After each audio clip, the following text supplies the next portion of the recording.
Perhaps you know that I'm a bit of a C.S. Lewis fan. I am frequently quoting Lewis. I've not read everything that he has written. I have some friends who have. I have not, but I've taught classes on Lewis. I frequently reference Lewis. When I was at Cambridge, on my first sabbatical, I did my little Lewis pilgrimage there. That's where he was at the sort of the last part of his academic life.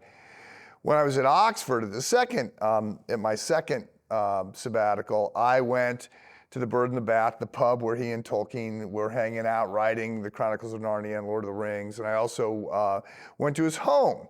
I was there for a tour. There were supposed to be 6 of us. This was small tour groups could go through his home. And the other 5 were all coming together, and they didn't show up. So it was just me and this C.S. Lewis guy with a PhD in Lewis's life, in essence, Lewis scholar. And it was great. I had 2 hours of just peppering with every question I could come up with. I'm a big C.S. Lewis fan. Well, I want to reference Lewis because he wrote a book called Surprised by Joy. And by the way, some people wonder if there's a little bit of a double entendre there, because eventually he was surprised to marry a woman named Joy. No, he wrote this before he met her, Joy Davidman. But he writes about Joy, and I think he makes some helpful comments that help further clarify the sermon that I gave on Sunday. And I noted at that point that there's a little bit of daylight between joy and happiness, but maybe not as much as we try and make it. A whole lot depends upon context. Lewis adds some color to all that in the Screwtape letters.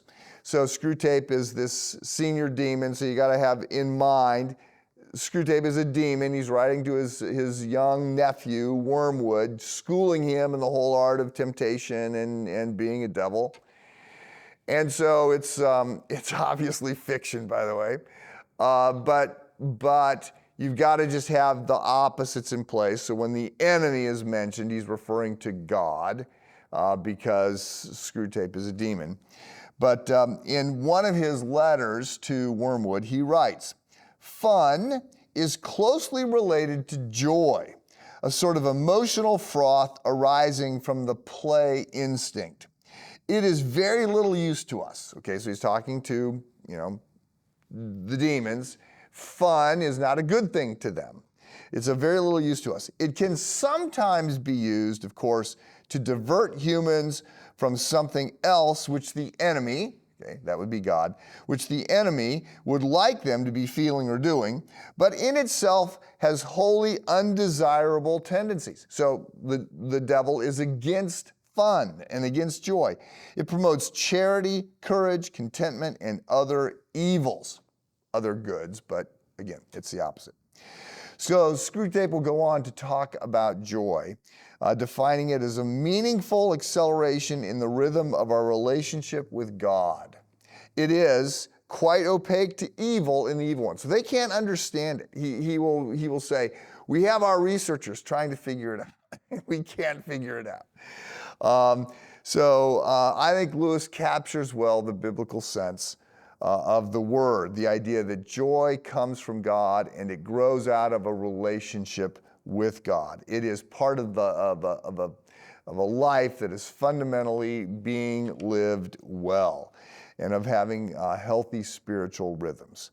So I hope today that you are experiencing joy. Joy can be experienced in the midst of sorrow and grief. It can run as an undercurrent beneath all of those things. I hope, of course, that everything is going well for you, but joy can be there even in the midst of some real hard challenges. Know that the closer you grow to God, the more joy becomes part of your life.